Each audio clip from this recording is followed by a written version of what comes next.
This is Greg Day with Neurology Minute. I've just been speaking with Emily Edmonds regarding her paper published this week in Neurology, evaluating the potential merits of a data-driven approach to the diagnosis of MCI that incorporates data from over 700 older adults. Emily, can you provide us with a summary of your key findings, focusing on how these results might inform the evaluation of patients with possible cognitive impairment?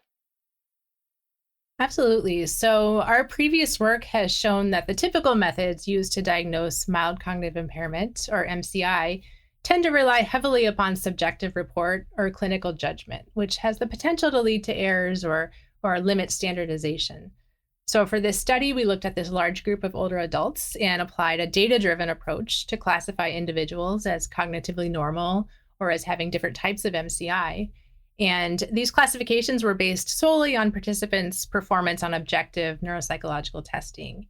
And so results showed that we were able to identify different subgroups of cognitively normal and MCI, and that these groups differed in meaningful ways. So, for one, our MCI groups showed different rates of progression to dementia over time.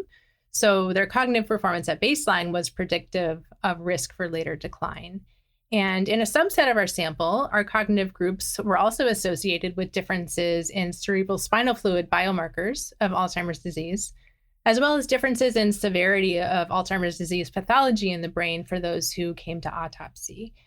So, overall, we think our findings indicate that data driven neuropsychological methods can improve the diagnostic sensitivity relative to some of the more standard methods of diagnosis in order to identify older adults who are at risk for cognitive decline.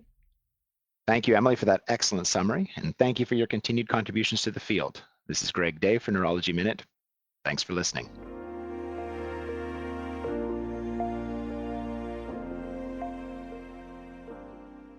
Dive into the world of generalized myasthenia gravis at gmgcycle.com.